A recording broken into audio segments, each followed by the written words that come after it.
One sec. Tennessee State head coach Eddie George. The Tigers coming out with the first win of the season, 41-17 over Bethune-Cookman. They got their first OVC game of the year. They're going to be at Tennessee Tech right down the road on Saturday. So, Coach, thoughts on your team, and we'll go from there. Yeah, glad that we were able to get a victory last week against Bethune-Cookman. Couldn't come at a better time before we go into OVC play. Kind of going into with some confidence.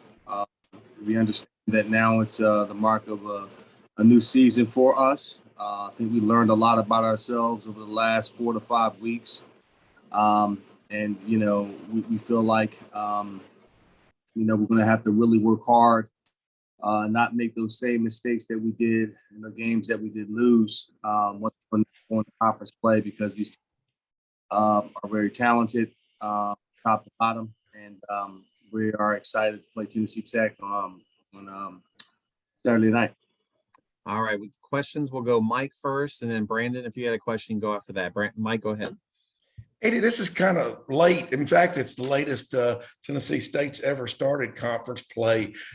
Does that have anything to do with anything? I mean, does that do you like starting late? Would you have rather started earlier? Did this team need what you went through? I mean, you went through tough times there early. I think your team got better with that competition. Yeah, I think we'll see, how it fares out once we get into conference play. I just play the teams that are on the schedule. Whether you play a conference games early or late, it doesn't matter to me. I think when you look at it, kind of works itself out to some degree to where we can work out the kinks prior to getting into conference play. We were getting some guys back that were injured early in the year. And that certainly helps on both sides of the ball. And, I'm curious to see how well we do when we're at full strength. And, we had a lot of kids that had opportunities to play, a lot of depth and youth. And I think that can only serve us once we get into the meat of our schedule late in the season. So it just kind of worked out this way this year. Wasn't by any master plan, but considering, the team that we have and what we've gone through, it appears to be a blessing. But again, we have to go out there and play the games. Last year, you surprised a lot of people in your first year in the fact that you won 4 straight conference games and got in the hunt late in the season for the championship. Is this a team that can be in the hunt? How confident are you that this team can be in the championship race? You know what? I don't know. Right now, I told our team we're not very good because, you have the talent, but when you don't have the chemistry, you're not playing as a team, then you're not very good.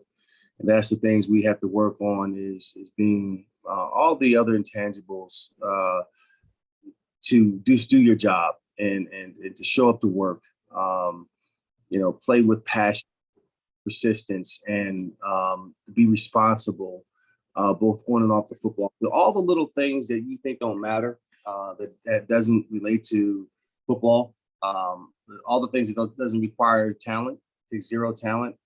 Those are the things that we have to work on and that we consider working on in terms of our standard and how we prepare every single day.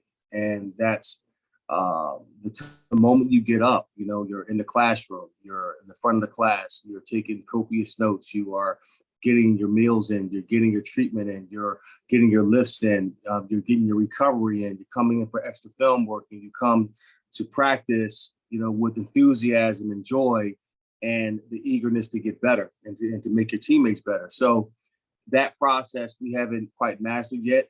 And once we can get to that place, then you can start saying, hey, we can start trying to vie for a championship. But, based off of the little things that have been beating us in the past, we won't beat anybody on our schedule, because at some point in time, it will rear its ugly head and expose, the undisciplined behavior that we've demonstrated. Again, I'm excited to see where we are. Guys have responded well. Like I said, we're getting healthier, and we just try to push them to be their best selves every day. My final question is, you weren't real happy with attendance last year for some of your games. That's changed this year. Tennessee State is second in the country in the FCS in average attendance, 3,000 behind Jackson State. You guys are averaging 28,378 per game, which is really good heading into the OVC. How happy are you to start seeing? You want that? I'm writing that down. I didn't know that we were second behind Jackson State. Second behind Jackson State. They're 31,358. You're 28,378. And then it drops off to Montana, who's 24. And all of FCS second in attendance. And all of FCS. That is crazy. Yeah, I looked that up. Wow. Well, finish your question. I'm sorry about that. Well, I want to get your. I mean, I like your reaction. I mean, how happy are you to see that? I mean, think about it. You've had 33,000 for your last two home games. Yes. You know what? I'm elated. I just wish we would have won those games. Well, you won the last one. But last year, was eye-opening to see the Tennessee State faithful really not come out in droves, but this year they've come out and supported us. And to see the way it was exciting. To see Nissan Stadium for homecoming, just the lower half almost full for our sidelines was really exciting to see. I just been showing the weeds with our team. I didn't pay attention to the fans, but it definitely makes a difference in terms of for us and having a home field advantage, and our players can sense it too. And you're an NFL guy, so you know that a crowd can make a difference. I mean, some colleges don't get that, but I mean, you know that the opposing crowd can drown out a cadence or other things that the opponent's trying to do, right? Oh, absolutely. It's I played in front of nobody with the Oilers coming to Tennessee and Houston, so I know it does have an effect on you. So our players feed off of that energy.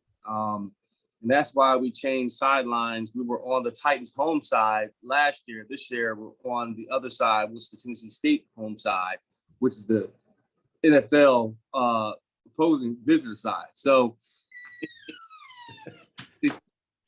and we just want to put a product on the field that our fans can be proud of, and that they want to come out each and every week. Okay. Thanks, Eddie. That's good for me.